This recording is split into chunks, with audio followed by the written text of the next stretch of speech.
Your father knows about saving money. Everything I'm wearing, I've had since boot camp. And I just saved on my car insurance for driving safe with...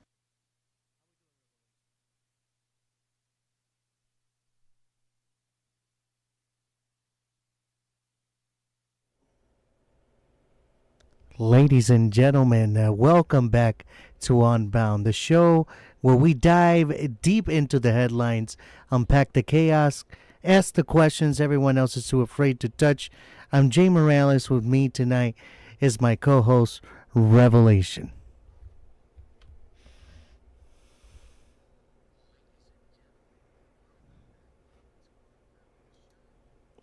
Revelation, you with us? How we doing today? Surprise entrance. Huh? Was making a surprise entrance. That was a very surprising entrance. You wanted are. wanted to hold off. Holy crap! The music is back again. That's Oh, surprise music. surprise music. See, everything was a surprise tonight, ladies and gentlemen. But welcome, Revelation. Happy Friday. Yeah, everybody's excited that you're here. Now it's only, it would be a surprise if the weather would go away. Isn't that the truth? Yeah, that's the truth, everybody. Well, everybody, tonight we got a semi-packed show. We're breaking down a major federal ruling in Minneapolis that's redefining how immigration officers can engage with protesters, unpacking President Trump's latest controversial pardon, and looking at a Supreme Court case that could change digital privacy for every cell phone user in the country.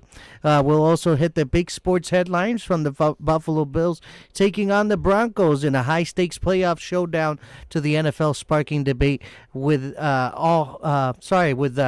sparking debate right now happening with its all-Spanish Super Bowl halftime teaser featuring Bad Bunny, and we'll cover a major win for reproductive health care advocates as federal family planning funding is restored after a lawsuit. So buckle up. We're unpacking the chaos, asking the questions nobody else will, and diving deep into the stories that matter. And before we dive in, I just want to say welcome Orion, Eddie Weber from Red Rum Live down in Florida, who is also a big part of a company called Velocity Restorations down in 15 Quintet in Encantement, Florida. Go check them out down there in Velocity Modern Classics. If you guys need anything done, go ahead and contact them. Google search Velocity Restorations down in Encantement, Florida, or you can also put Velocity Restorations down in Pensacola, Florida. It's right next to each other. Who else do we have in here tonight? Ryan. Richard, welcome back, buddy. Jojo, we got some people in here. We got it popping today, Revelation. We got it popping. Before we start, I want to swing us also into a different direction. I need to start doing some early on ads for the show, ladies and gentlemen. The ads for the show. For right now, ladies and gentlemen, this portion of the show is brought to you by the Cayville Hotel and Tavern, located down in Klein-Feltersville, Pennsylvania.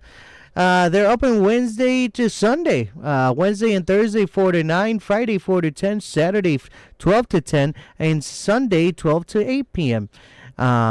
Go ahead down there and make sure to call them to do any reservations for a bigger party than 6 or 12, I believe, if I'm not mistaken, or just, check if they're not too full or anything like that. Their phone number is 717-949-8413, and they're located down again, and the address is 2647 Heidelberg Avenue, Klein-Feltersville, Pennsylvania, 17039, ladies and gentlemen. Hell yeah. Seth and Jamie will treat you with love and like family. They'll be more than welcome to serve you. Remember to go down and try out their peanut butter and jelly burger. Hell yeah. I want to try it so bad, Revelation. A peanut butter and jelly burger. We mention it every time, and I just want to try it. I bet it's like some sort of smash burger dipped into peanut butter and jelly or something. What do you think? It's probably a regular burger with peanut butter and jelly on it. More than likely. I bet it has to be some gourmet stuff, though. Gourmet. Go try it out. The Cayville Hotel and Tavern, Klein-Feltersville, Pennsylvania. Ladies and gentlemen, diving right in, a federal judge has issued a sweeping ruling limiting the conduct of U.S. immigration officers during protests in the Minneapolis-St. Paul area, ordering that federal agents may not detain, intimidate, or deploy tear gas or other crowd control weapons against individuals engaged in peaceful protest. The ruling stems from weeks of escalating tensions in Minnesota following a large-scale federal immigration enforcement surge that brought hundreds and eventually thousands of federal agents into the Twin City region. The operation, overseen by Department of Homeland Security and carried out by Immigration and Customs Enforcement and U.S. Border Patrol, was framed by federal government as a public safety initiative targeting undocumented immigrants with criminal records.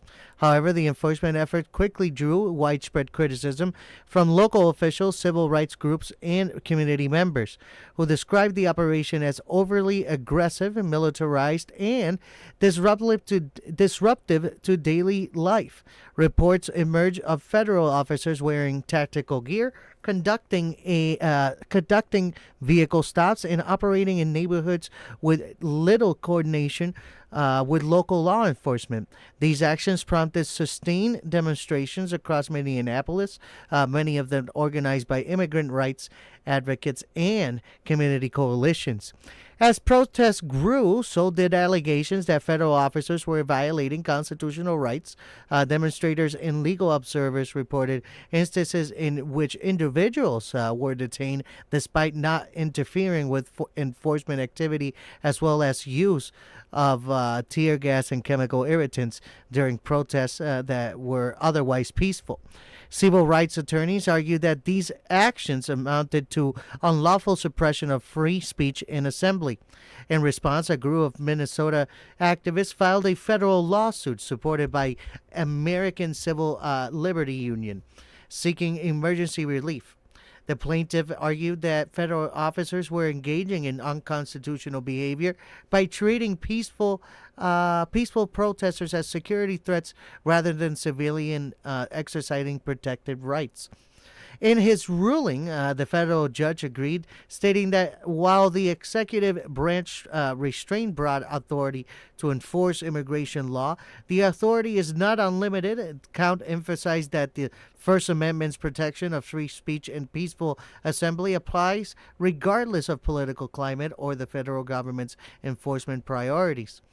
The judge ordered that federal operations in the region are prohibited from detaining or arresting individuals solely for peacefully protesting or observing enforcement activity, deploying tear gas, pepper spray, or similar crowd control weapons against nonviolent demonstrators, interfering with lawful protest activity that does not obstruct federal operations. Importantly, the ruling does not halt the immigration operation itself. Federal agents may continue enforcement actions, but they must do so without infringing on the constitutional rights of protesters. The judge warned that violations of the order could result in further court action or sanctions. The ruling places a judicial check on key enforcement initiatives of the Trump administration. President Donald Trump, now serving as current president of the United States, has made aggressive immigration enforcement a central pillar of his domestic policy, arguing that expanded federal authority is necessary to restore law and order and protect national security. Supporters of the administration argue that protests near enforcement operations risk escalating tensions and interfering with law duties.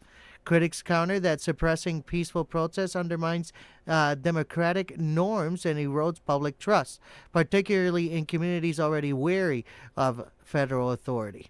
Legal experts say the decision reflects a broader trend of courts being asked to referee the balance between executive power and civil liberties, especially as federal enforcement increasingly intersects with public dissent. While ruling applies specifically to the Minneapolis area, it may influence how federal agencies approach protest activity in other cities experiencing similar enforcement surges. As administrators continue in Minnesota, the court's message is clear. Peaceful protest is not a crime, and constitutional rights do not disappear during moments of political conflict or federal escalation. My ending discussing questions about this article, ladies and gentlemen, or this discussion of what happened today with the ruling. Does this ruling represent a necessary defense of constitutional rights, or does it take place? Does it place too many constraints on federal officers operating in high risk environments? What do you got? You got anything? Let me finish up the questions.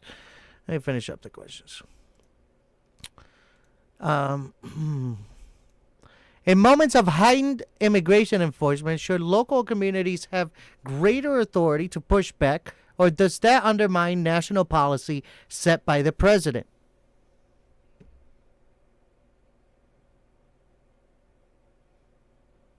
And what does this case reveal about the role of the courts in the Trump's presidency, particularly when executive power and civil liberties collide? What do we got?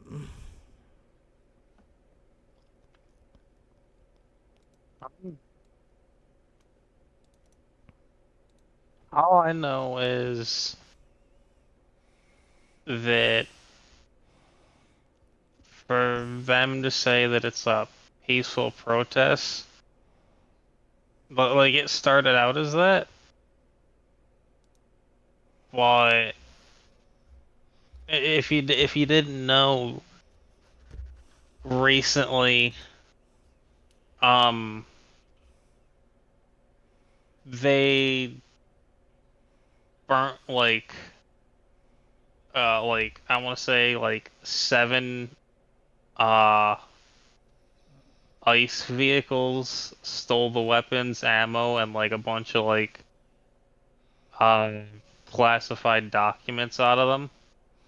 I heard a lot of things, and there's video evidence of them fighting some achievement medals that were made out of silver, and people's names that were classified, and addresses, and all that fun stuff. That's why the FBI right now has a $100,000 bounty on whoever took the weapons and the paperwork.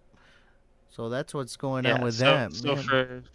So for that dude to be like, oh well, they're just doing peaceful protests, it's like, yeah, originally they were. So there was no problem with that.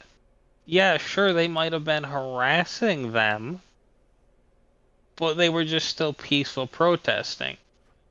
But now that they've escalated it to the point where, you know, they've lit fucking shit on fire and stolen weapons, now, you know, it's kinda, now you see why it's like debating on whether that city needs to have fucking troops in it. Like, yeah, I'm not for sending troops into a city, but when you start burning, you know, federal vehicles and stealing government weapons, it kind of is like, and then go on the internet and start saying, oh, we're going to start a civil war. That's not something you should say right after you do that. Right. Like, that's some stupid shit you just did. That is the facts.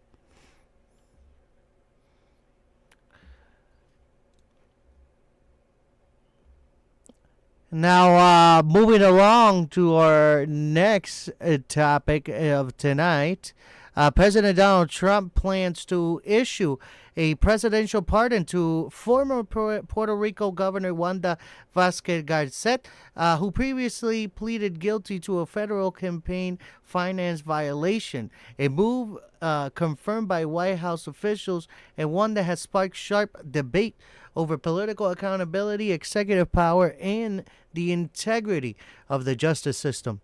Wanda Vázquez served as governor of Puerto Rico from from 2019 to 2021 after the resignation of her predecessor amid mass protests.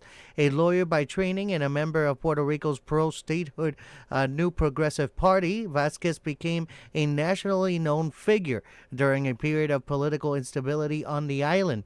Her legal troubles began in 2022 when the federal authorities arrested her as part of a corruption investigation. Prosecutors initially accused Vázquez of participating in a bribery scheme involving a Venezuelan banker and a former FBI agent. According to investigators, the banker allegedly sought help in influencing Puerto Rico's financial regulatory decision, and prosecutors claim campaign contributions were used as leverage to gain political favors. Vázquez strongly denied the most serious accusations in August of 2025. She reached a plea agreement with federal prosecutors, pleading guilty to a single campaign finance violation, specifically improper handling of campaign contributions related to her 2020 gubernatorial campaign. In exchange, prosecutors dropped the more serious bribery and fraud charges. Under the plea agreement, Vázquez faced a possible sentence up to 1 year in prison and was scheduled to be sentenced later this month. Now that sentence may never happen. According to a senior administration official, President Trump intends to issue a full pardon, which would wipe out the conviction and eliminate any remaining legal penalties. The official said the president believes Vázquez was the target of a politically motivated prosecution, pointing to the timing of the investigation and her public support for Trump during his earlier presidential campaign. President Trump has repeatedly argued that the federal justice system has been weaponized against political allies and ideological supporters. The planned pardon fits within the broader narrative and reflects Trump's long-standing willingness to use executive clemency in high-profile controversial cases. Supporters of the pardon argue that Vázquez was unfairly targeted and that her case represents prosecutorial overreach. They say the reduced charge proves that the government could not sustain the original allegation and that a pardon corrects what they view as injustice. Critics strongly disagree. Opponents of this decision, including political leaders in Puerto Rico, argue that the pardon undermines the rule of law and sends a dangerous message about accountability for elected officials. They say that granting clemency in a case involving campaign finance violation reinforces public cynicism about corruption and political favoritism. Some critics also point out that Vázquez would become the first former Puerto Rico governor convicted of a federal crime to receive a presidential pardon, raising concerns about how corruption cases involving U.S. territories are handled compared to those on the mainland. Legal experts note that the Constitution gives the president nearly absolute authority to issue pardon for federal crimes, even in politically sensitive cases. While the move is entirely legal, they say it raises ethical and democratic questions, particularly when pardons involve political allies or donors. The White House has not yet announced when the pardon will be formally signed, but officials indicate it could happen before Vázquez scheduled sentencing. As with many presidential pardons, the decision is likely to have lasting political consequences.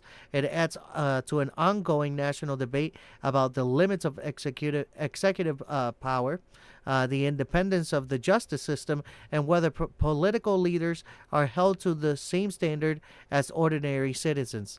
For Puerto Rico, a U.S. territory that has long struggled with public corruption, scandals, and trust in government, the move may further complicate an already fragile relationship between local leadership, federal authority, and the public.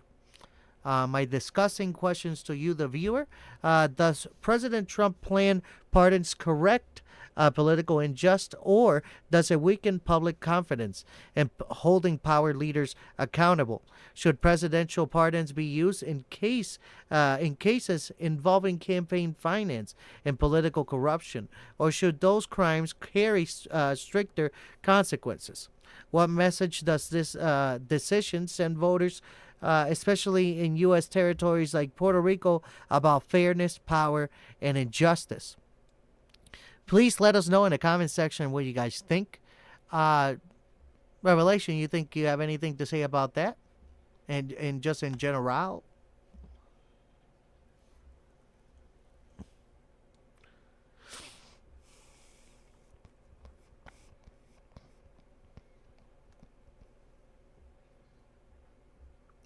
I think we lost Revelation, ladies and gentlemen. Still here. I honestly, sometimes I just don't know what to say to certain things. No, don't worry about it. We got answers here from our good friend Docket Team. Docket Team is actually on top of it today. I don't know where.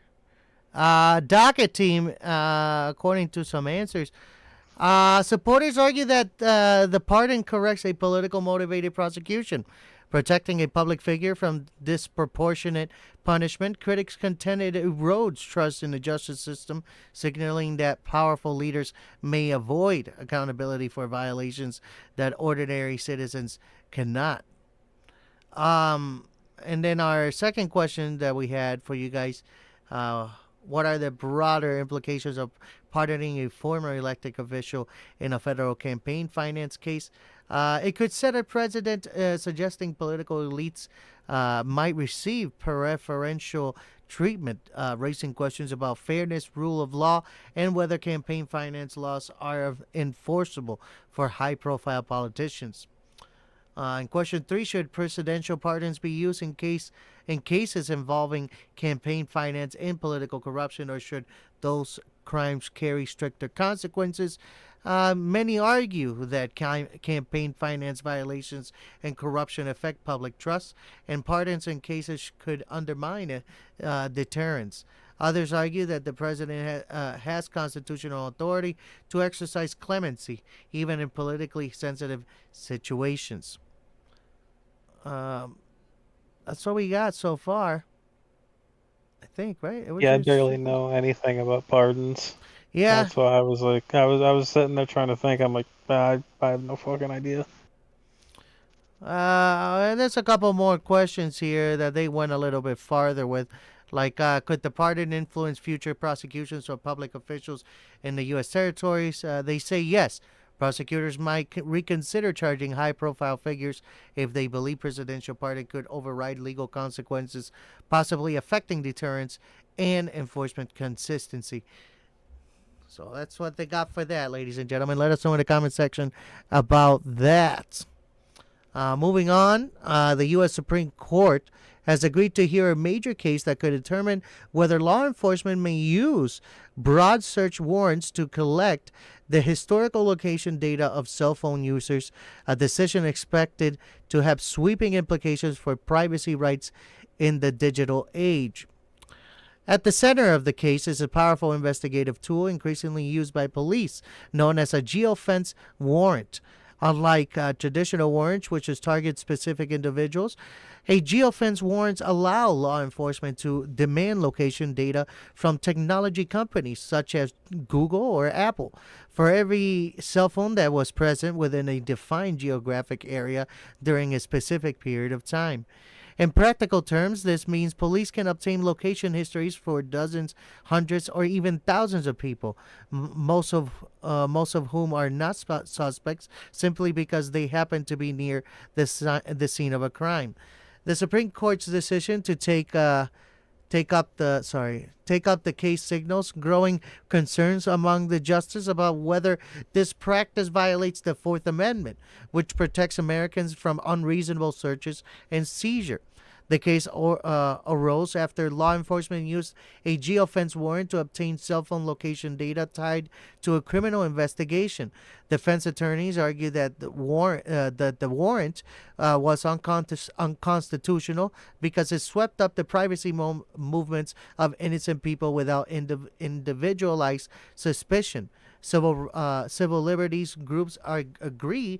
They argue that geofence warrants represent a modern form of mass surveillance, allowing the government to reconstruct a person's movements where they worship, protest, seek medical care, and spend the night without even naming the person in a warrant. Supporters of geofence warrants, including law enforcement agencies, say the tool is essential in an era when criminals often leave little physical evidence behind. They argue that location data can help narrow suspects quickly, solve violent crimes, and exonerate the innocent. But critics say that efficiency does not justify constitutional shortcuts. The Supreme Court has previously ruled that cell phone location data deserves heightened protection. In a landmark 2018 decision, the court held that police generally need a warrant to access long-term cell phone location records, recognizing that such data provides a detailed, intimate portrait of a person's life. What makes this case different is that warrant targets data first and people second, flipping the traditional logic of criminal investigation. Legal scholars say that the court's ruling could establish new national limits on how digital data is collected and used, particularly as Americans carry devices that constantly generate location information. Nearly every smartphone continuously records where its owner goes, often storing that data for years. The case also comes amid broader debates about surveillance, protest rights, and government power. Location data has increasingly been used in investigations tied to demonstrations, including protests related to immigration enforcement, policing, and political movements, raising concerns about chilling free speech and lawful assembly. Excuse me real quick.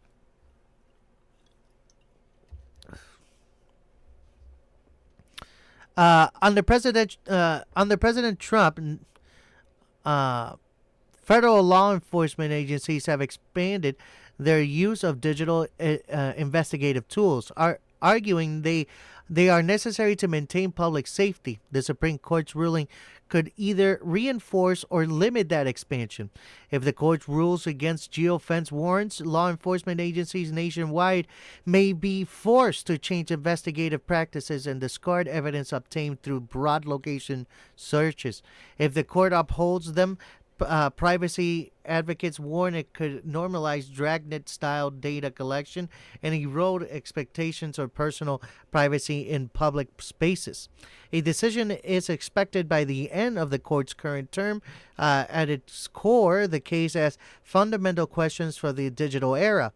In a world where our phones constantly track us, how much of our private lives are we required to hand over to the government simply by existing in public? Here's my other discussing question. Should law enforcement be allowed... Sorry, one moment. Should law enforcement be allowed to collect location data on large groups of people when most of them are not suspect in a crime? Does carrying a cell phone mean we are giving up a reasonable expectation of privacy, or should constitutional protection evolve with technology? How might this ruling affect protests, political organization, or everyday activities if people fear their movements are being tracked? Let us know in the comment section. What do you think? What do you think? You got something for this one, Revelation? I mean, we're all being tracked already, so... I mean, haven't you said something and then... I don't know, where you look on your Facebook or YouTube and it's like, oh, hey, isn't that what I said earlier and it's being advertised? Yeah, I mean, people don't realize that already, so... Yeah, it's on your phone, man. It's listening to you.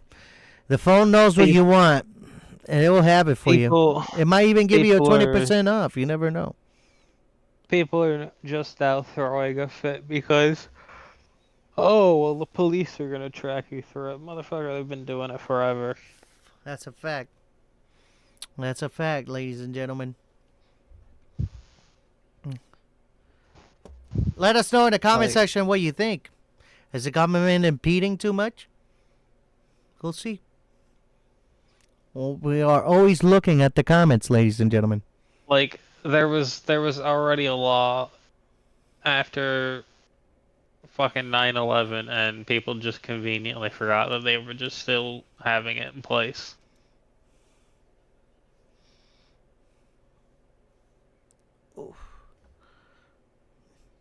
That's how it goes. People forget. People forget. But also don't forget we are the ones getting old. So the new people are adults and they don't know any better. I don't think they know anything. It's called, yeah, like this, like Richard said here, it's called a FAFO. You get it? FAFO?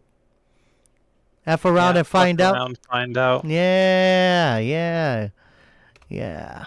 Brought to you by Atlas Epoxy Floor. Oh, wait, ladies and gentlemen, wait. We got carried away here in the studio. There we go. Brought to you by Atlas Epoxy Floors, ladies and gentlemen. Whatever you need epoxied, our friend Bradford Kelly, located down in Milford, Connecticut, will do the job for you. His phone number is 203-496-6386. And you can also reach him at his email, brad.kelly@atlasepoxyfloors.com. They work on a lot of stuff. Garages, basements, patios, lobbies, countertops. You name it. Whatever you need epoxied, our good friend Bradford Kelly can do it for you. He can go down all the way to Florida, New York, Michigan, Oklahoma, you name it, ladies and gentlemen, Kentucky. He will do the job for you. Just contact him again at 203-496-6386 or at his email, brad.kelly at Atlas Epoxy Floors. And also you can visit his website, atlasepoxyfloors.com, ladies and gentlemen. Again, Bradford Kelly at Atlas Epoxy Floors. It's a lifetime warranty, ladies and gentlemen. Lifetime warranty. If any cracks happen in like 6-7 years, our friend Bradford Kelly will be there to redo them for you. So make sure to contact Bradford Kelly. Again, 203-496-6386. Ladies and gentlemen, we're going to move now on. Is this what we're on right now? Yeah, we are on this. Ladies and gentlemen, we're going to move into more of what's happening in the Trump administration. The Trump administration has agreed to restore federal funding for family planning services after a lawsuit filed by the American Civil Liberties Union, marking a significant legal and political reversal in a dispute over reproductive health access and executive authority. The funding in question supports family planning programs that provide essential health care services, including contraception, cancer screenings, pregnancy testing, sexually transmitted infection testing and treatment, and reproductive health counseling. These services are used by millions of low-income individuals across the United States, particularly women, young people, and underserved communities. Earlier this year, the administration had frozen or withdrawn funding from federal organizations that provide family planning services, citing policy disagreements and regulatory concerns.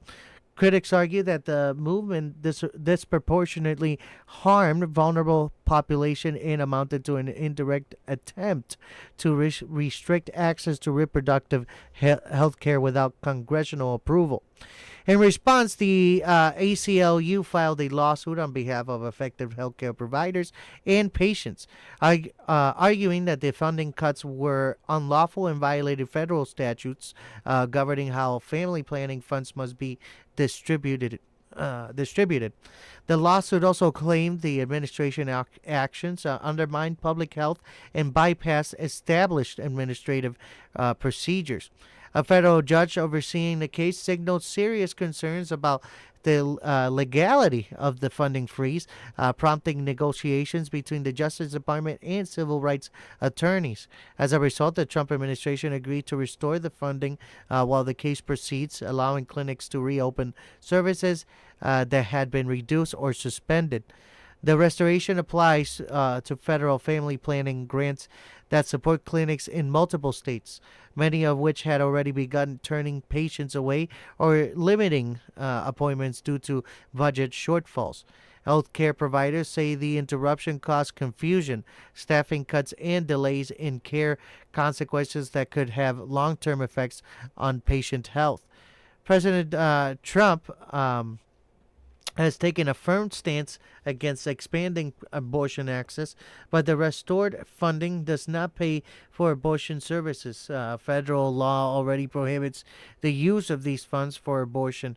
Instead, despite the centers on whether the administration can restrict funding for broader reproductive health services based on ideological objections. Supporters of the administration argue that the federal funding decisions fall within executive authority and reflect the values of voters who oppose taxpayer involvement in reproductive health programs. They view as controversial. They also argue that alternative providers can fill the gap.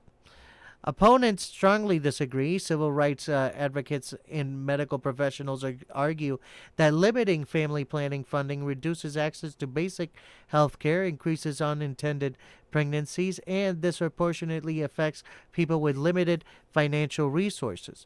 They say lawsuits demonstrate the importance of judicial oversight when executive actions affect public health.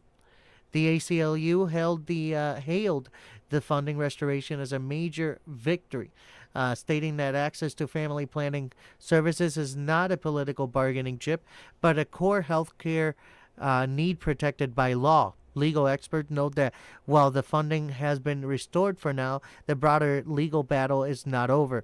The case may still determine how much discretion future administrations have in shaping healthcare policy through funding decision alone. This development fits in a broader national pattern in which courts have increasingly been asked to intervene when executive branch policies collide with statutory protections and civil liberties, particularly under the Trump administration. For patients and providers, however, the immediate impact intangible. Clinics can reopen doors, restore services, and resume care for individuals who rely on federally funded family planning programs. At a time of heightened political division over reproductive rights, the case underscores a central question: who ultimately decides access to healthcare, elected officials, federal agencies, or the courts? Now, the discussing questions here. Should a presidential administration be able to restrict healthcare funding based on a policy ideology, even when services are protected under federal law? Does the court involvement here represent necessary oversight, or does it limit executive authority too much? How do funding battles like this shape real-world outcomes for families who rely on public health programs? Let us know in the comment section what you guys think about it. And again, we always touch it again some point in the week if I see a lot of people that have questions that need answers, ladies and gentlemen.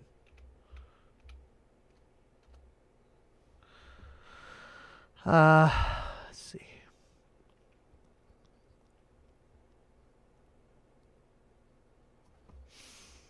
Do you have anything to say? This one is something, a little touchy subject too. Yeah. You know. We've been covering a lot of touchy subjects. Yeah, everything is touchy. Everything is touchy. Everything has been touchy in the news lately. Yeah, news been touchy, so we gotta keep it touchy, but we keep it touchy at a touch of a distance. A lot of touchy. Yeah, a little touchy. Oh. No rubby. Yeah. No, I don't even know don't where want I it was touchy, on this. no rubby, no scrubby. Give me a minute. I don't even know Can't where I have was on can't this. have a shower without rubby scrubby. Right. All right, here we go. Another touchy subject, ladies and gentlemen. Oh, look, more touchy. President Donald Trump has announced plans to dramatically escalate his administration immigration crackdown by threatening to halt federal funding not only to so-called sanctuary cities, but also the entire states that refuse to cooperate with federal immigration enforcement. Speaking through administration officials and public statements, President Trump signaled that beginning as early as next month, his administration could move to withhold federal funds from jurisdictions that limit cooperation with immigration and custom enforcement, or ICE. While previous efforts focused largely on individual cities or counties, this latest threat expands to the scope to include entire states, a move that would mark one of the most aggressive uses of federal financial pressure in modern U.S. immigration policy. Sanctuary policies generally refer to state or local laws that restrict or how much local police or governance agencies assist federal immigration authorities. These policies often limit cooperation in case involving civil immigration violations, with supporters arguing that they help build trust between immigration communities and law enforcement. President Trump and his allies strongly oppose these policies, arguing that they shield undocumented immigrants from deportation and undermine national immigration law. Trump now serving as the Trump has repeatedly said that jurisdictions refusing to cooperate with ICE should not receive federal taxpayer dollars. He says with ICE should not receive federal taxpayer dollars. Under the proposed plan, the federal funding at risk could include money used for transportation, infrastructure, public safety grants, education programs, housing assistance, and emergency preparedness. While administration officials have not released a full list of targeted programs, legal experts warn that potential impact could be massive.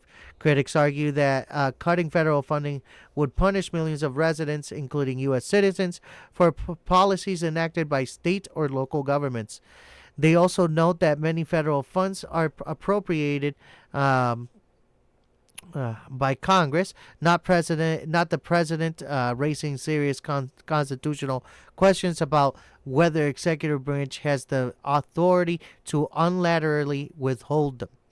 This is not the first time Trump has attempted to use federal funding as leverage against sanctuary jurisdictions.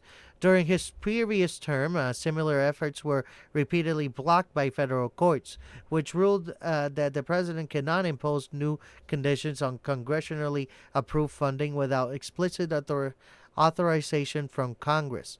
Those courts' ruling emphasized that the immigration enforcement is primarily a federal responsibility and that the states cannot be coerced into enforcing federal law through financial threats. Supporters of Trump's renewed push argue that the stakes are higher now. They say sanctuary policies contribute to crime and strain public resources, and that stronger federal action is necessary to force compliance. Some Republican governors have welcomed the move, calling it a long overdue enforcement of immigration law.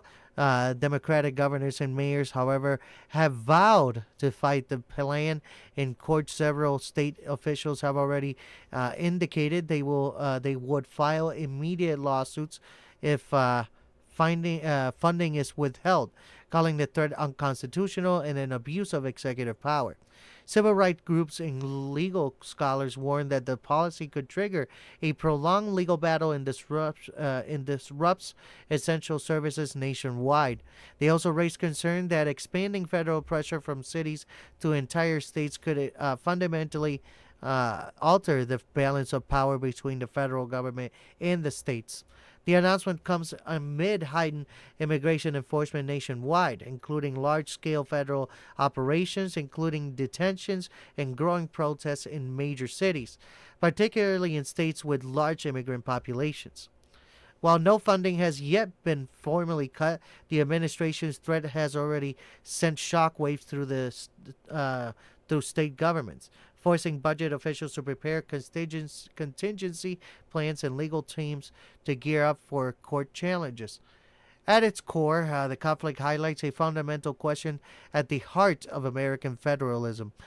Can the president financially coerce states into enforcing federal policy, or does the Constitution place firm limits on that power?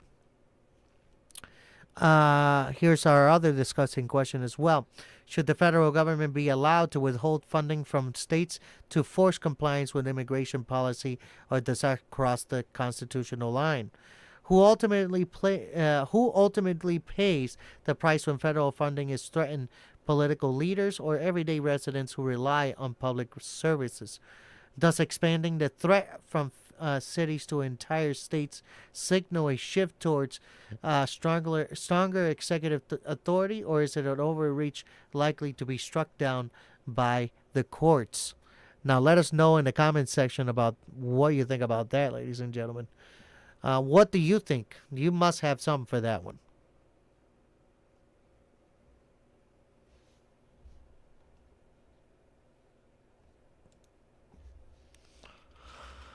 As controversial as it is.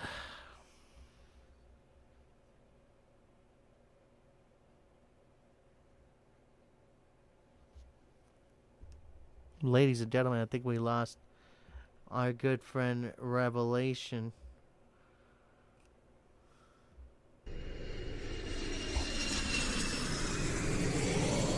Revelation, you there, buddy? Yep.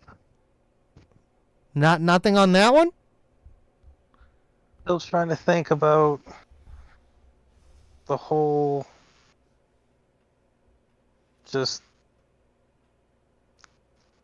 I just don't understand all of this that's going on. Like, I don't know anymore. Just wrapping my head around all of this is just physically impossible. Ladies and gentlemen, let us know in the comment section, what do you think?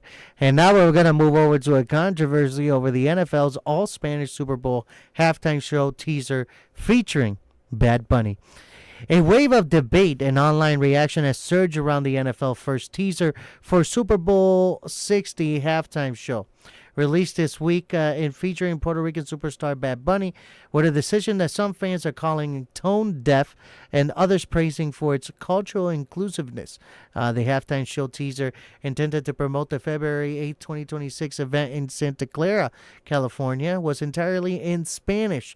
It paired Bad Bunny's music with imagery celebrating diverse fan communities and invited viewers around the world to dance on Super Bowl Sunday, reflecting the artist's global popularity. Bad Bunny himself is a global music phenomenon with a massive following across multiple language and cultures. The NFL choice of an all-Spanish promo aligns with the league's efforts to reach broader audiences, including U.S. Latino viewers and international fans. But the reaction has completely sharply divided critics, particularly among some English-speaking fans, and conservative commentators argue that the release a teaser entirely in Spanish alienates large portions of the NFL audience and show misunderstanding of the league core fan base. Some predicted lower viewership and or organized alternative events and protest. Supporters say the language choice reflects both the demographic reality of the U.S., where the Spanish is widely spoken, and the global reach of the NFL. They point out that the artists like Bad Bunny have helped bring Latino culture more prominently into American mainstream entertainment. The broader conversation underscores how sports, entertainment, and cultural identity intersects. As the Super Bowl halftime show has grown into one of the most watched musical events of the year, decisions around talent, language, and messaging are increasingly under public scrutiny. This moment also highlights a larger cultural trend, the way major media events and sports organizations are navigating linguistic and demographic diversity within the United States and globally. With Spanish now the second most spoken language in the country and a massive entertainment economy attached to Latin music, choices like this reflect shifting audience priorities, but not without controversy.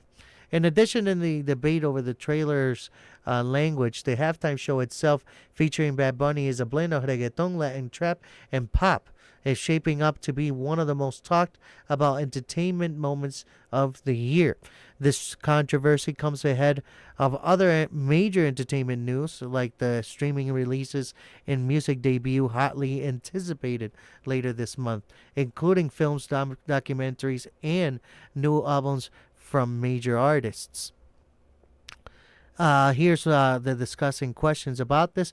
Does the NFL All-Spanish Super Bowl teaser represent a smart embrace of cultural diversity, or does it risk dividing longtime fans?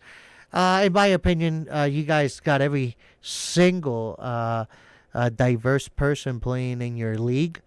That doesn't mean that not even themselves are going to go have a taco and listen to mariachi music or Bad Bunny, for that matter, inside of a restaurant. So I think you're going to be all right to listen to 15 minutes of music.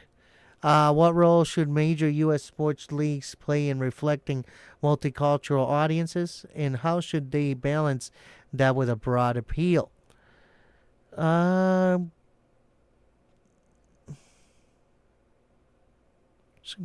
a good question. You have an answer for that one?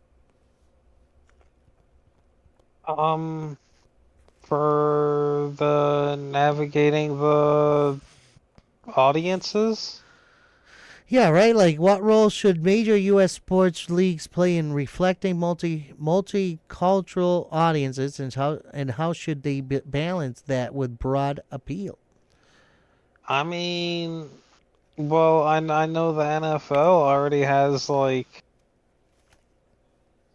uh has like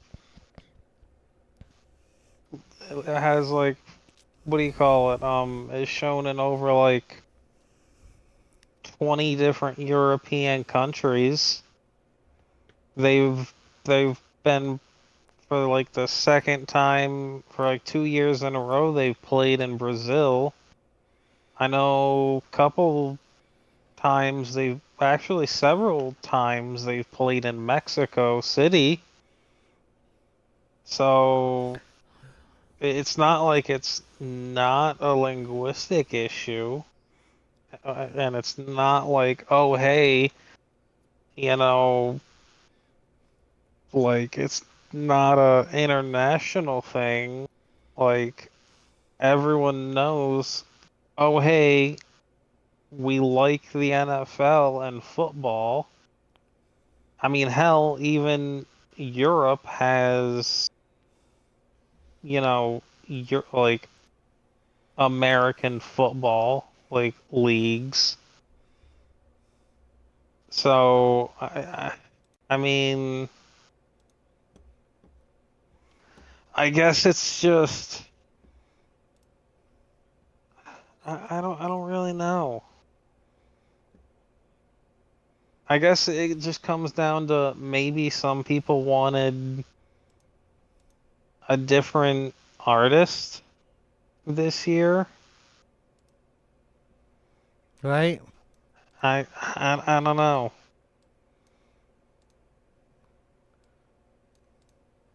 I can't have your cake and eat it too. Facts. I'm trying to get this the video up that people are complaining about. So give me just a second here. While I get this up and running for you folks. Is that it? All right. Ladies and gentlemen, here's the video. Why you're not in full screen? There we go.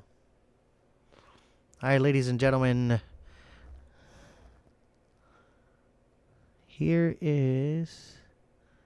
Where's my camera?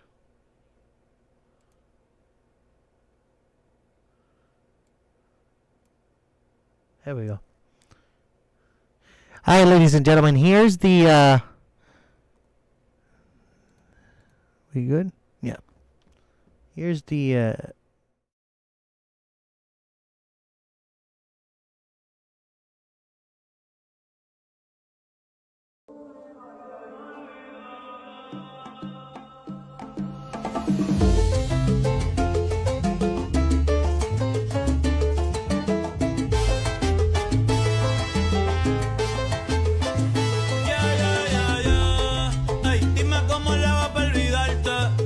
Paso nuevo que quiero enseñarte. En las noches ya ni puedo dormir. Lo que hago es soñarte. No, no te puedo olvidar. No, no te puedo borrar. Tú me enseñaste a querer.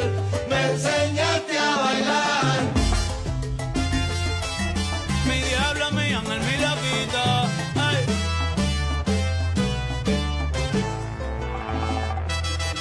No, no te puedo.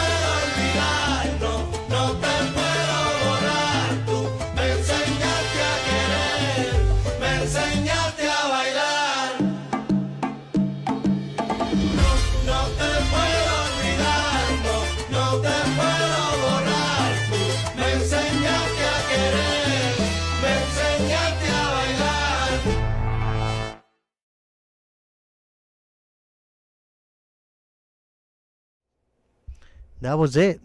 That's that controversial video. I don't see no controversy. I only see different people from different diversities dancing together. I don't see a problem. See unity. I don't see division. So we'll see what Benito Ocasio, aka Bad Bunny, is gonna have in store for us, ladies and gentlemen. The video is not mine, ladies and gentlemen. It's sponsored by Apple Music. They're the ones sponsoring the halftime show, February 8th. But yeah, there's that.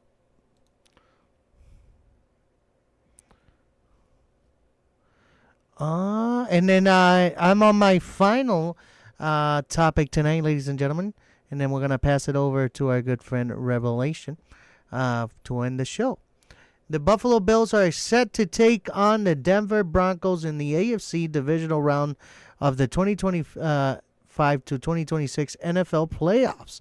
A high-stakes matchup that could send Buffalo to its first consecutive AFC championship game in decades.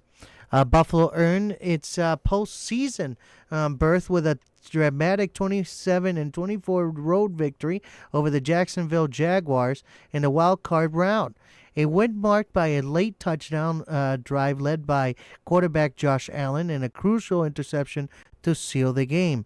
The Bills, 13-5, enter Saturday's divisional matchup as underdogs on the road in Power Field at Mile High in Denver, where the Broncos, 14-3, secured the top seed in the AFC in its first round bye. Denver's defense has been one of the most dominant units in the league, especially in the generating pressure, and its success at home all season gives a slight edge in the current odds. Head coach Sean McDermott has emphasized the Bills' next man up mentality as injuries have depleted Buffalo receiving corps and impacted its defense. Wideouts Gabe Davis and Terrell Schaefers are out with season-ending injuries. And veteran safety Jordan Poyer is also ruled out, while defense tackled Ed Oliver and wide receiver Curtis Samuel have been designated questionable after limited practices. Despite the challenges, McDermott has praised his team resilience and urged players to execute with precision and trust in one another. On the Broncos side, Denver boasts a strong home record in one of the NFL's best defensive fronts, creating a physical test for Josh Allen and the Bills' offensive line. Denver also has advantage of rest coming off a bye week, while Buffalo played on a short turnaround after its wild card victory. This matchup carries historical context as well. Last season playoff, the Bills handed the Broncos a decisive 31-7 defeat, but Denver has since retooled and improved in roster in hopes of avenging that loss and advancing further into postseason. Strategies note several key storylines. Josh Allen's health and mobility, which could determine whether Buffalo's offense can sustain drives against Denver's pressure. Denver's pass rush and home field advantage, which helped make the Broncos slight favorites despite Buffalo's explosive potential. The Bills' ability to adapt without core playmakers, leaning on reliable targets like Khalil Shakur and veteran contributor like Brandon Cooks. National analysis predict that a tight game in Denver thin air where altitude and defensive toughness could make every possession a strategic battle. Kickoff is scheduled for 4:30 p.m. Eastern, 2:30 Mountain on CBS, with both teams aiming to punch their ticket to the AFC Championship game. Now, my ending discussion questions to you, the Buffalo Bills fan and Broncos fan. With Buffalo's offensive injuries and Denver's dominant defense, what's the key matchup that could decide this game? Allen versus the pass rush or Denver secondary versus the Bills receivers? Can the Bills overcome altitude and road playoff pressure to advance, or will Denver's home field advantage and top seed status prevail? Does a Bills victory signal a new era of postseason success in Buffalo, or would the Broncos win vindicate Denver's defensive identity and solidify its title aspirations? Let us know in the comment sections, ladies and gentlemen, on that. It's going to be a hell of a game. That's what I know. It's going to be some for the record, some for the history books of NFL. And hopefully, sorry for being like this, but hopefully the Bills make it. What do you think, Revelation? I'm not for the Bills, so I hope the Broncos get it. Ladies and gentlemen, at least for that game, because I am not a Bills fan, so I hope they don't win the Super Bowl. Damn. What a bomb. Not my fault. Got the bomb on that, ladies and gentlemen. All right, ladies and gentlemen, now we're going to pass it to our good friend Revelation. He's going to give you the news of the day. Or the week that we missed. And before he gets that already, remember that our... Oh, we already did that sponsor. Oh, and we did that sponsor too. Never mind. Ladies and gentlemen, Revelation. Okay, so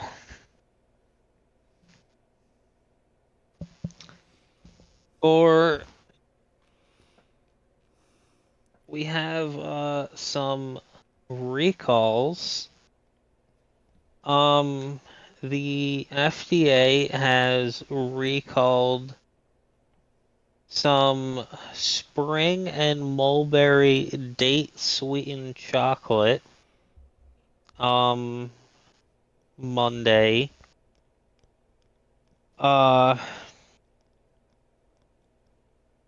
It initially just affected the mint leaf flavor, but then they expanded it to the Earl Grey lavender rose, mango chili, mixed berry, mulberry fennel, pecan date, and pure dark minis. This is a company based in Raleigh, North Carolina. So if you live in that area, chances are you have heard of that. And if you have had one of those recently, then just beware. Beware.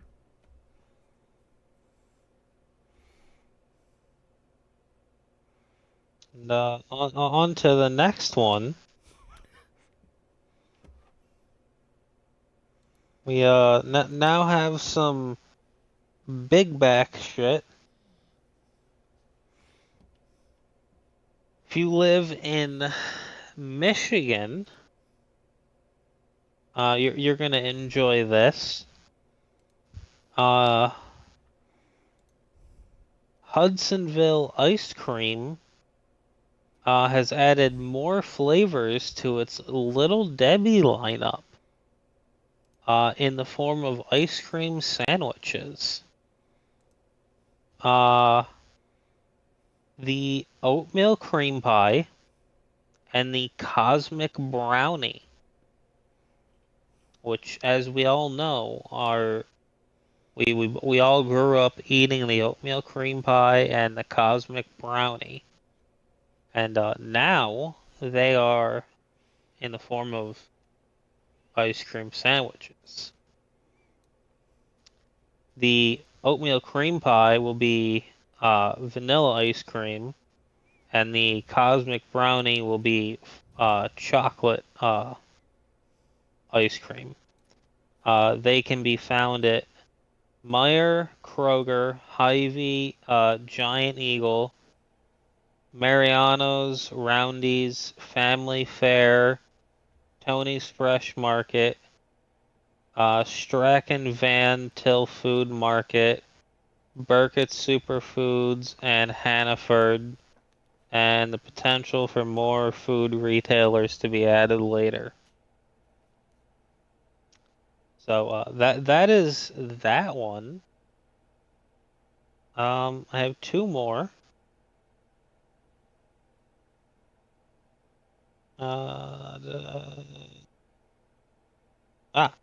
So here's some good news for everyone who's a Star Wars fan. So that's me and probably tons of other people.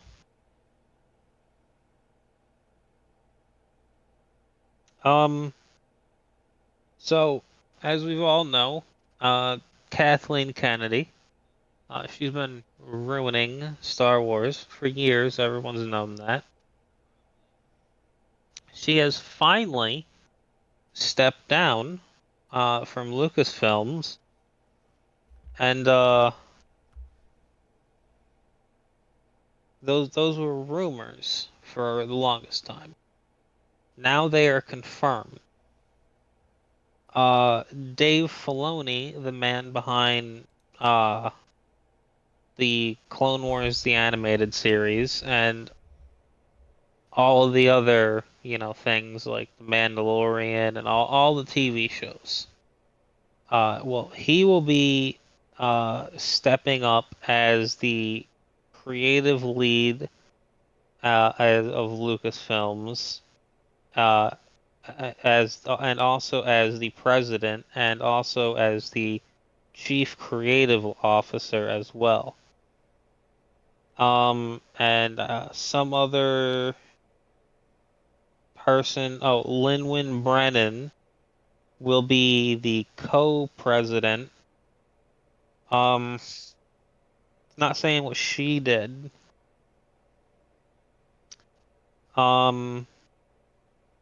But they are looking forward to picking up several things that were canceled under her control.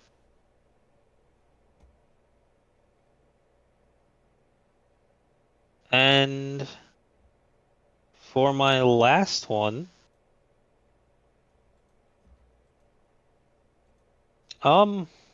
Ritz is coming out with 2 new flavors, which is weird because normally we don't hear anything from Ritz. We have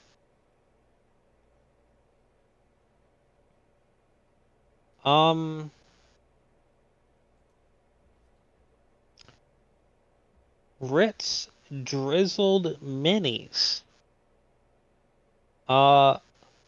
They are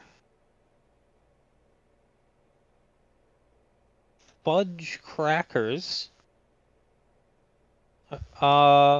So they are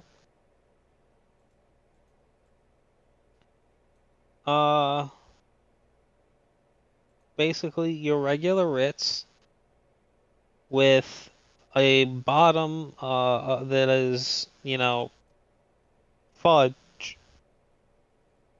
and then also fudge like on top that is just kind of like a couple lines.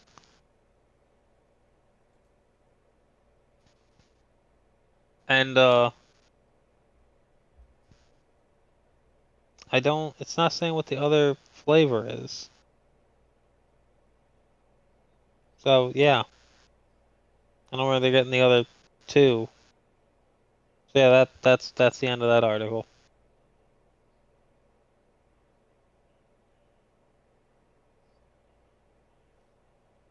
So yeah, we're done for me. Hey, ladies and gentlemen. Hit us with the reminder. The daily reminder, daily homework. Hit it with this daily reminder. So today's daily reminder is sometimes when you are in the summer and you are feeling dirty,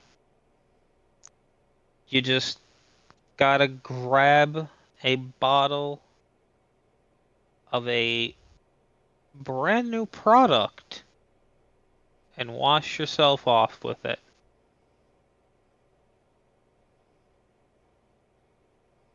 Docket team, that's your cue for,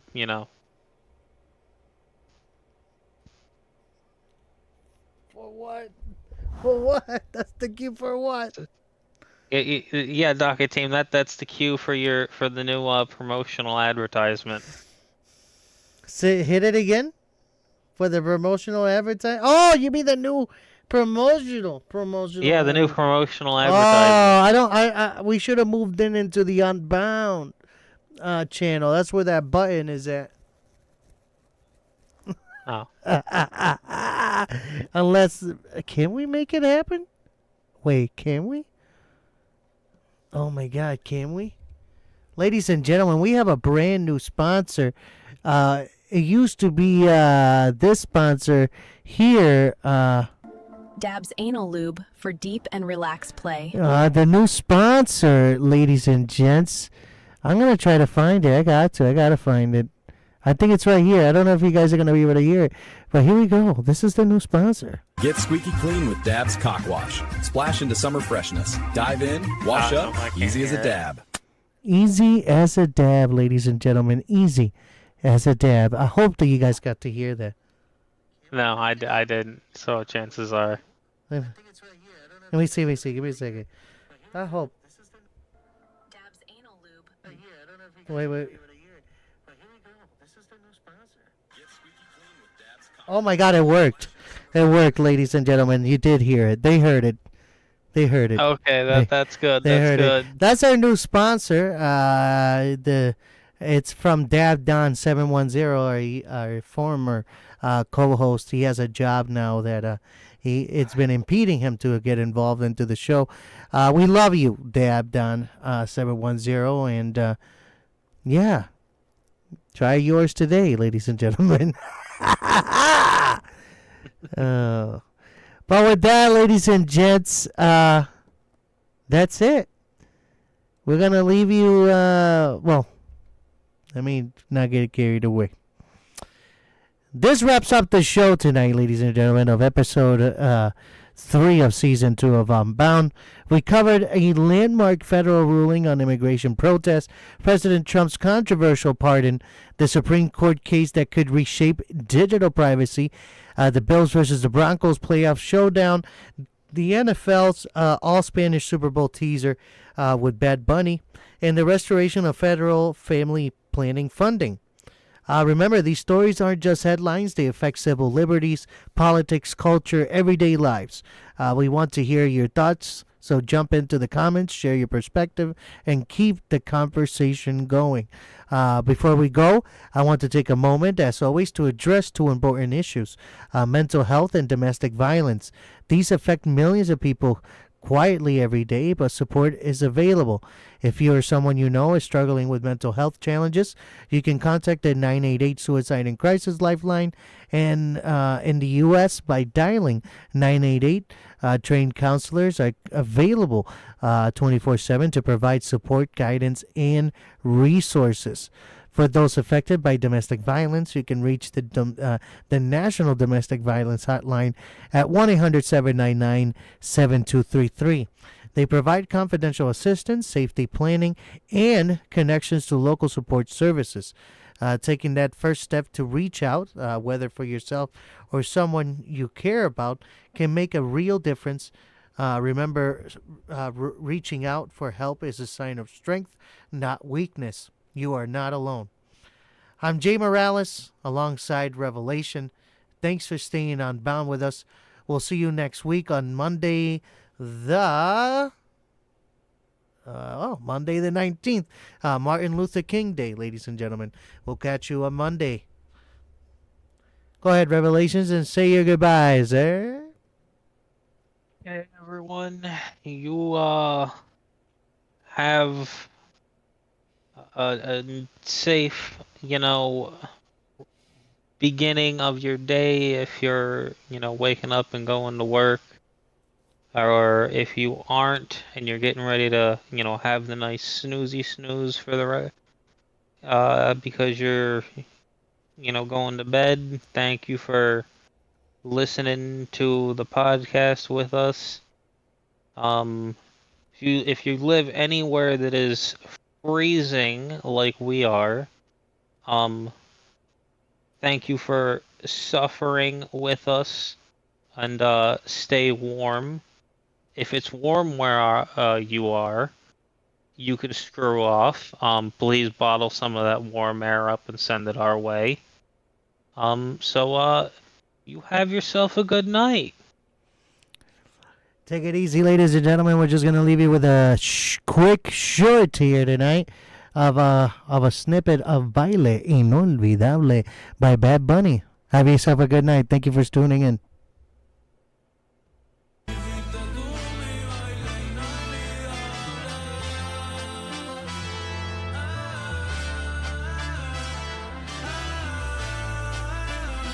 Mientras uno está vivo, uno debe amar lo más que pueda.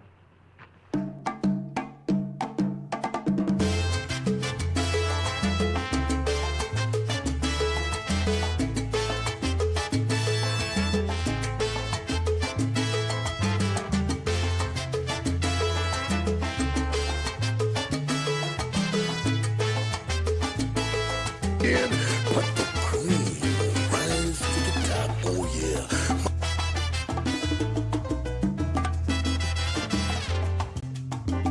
Pensaba que contigo iba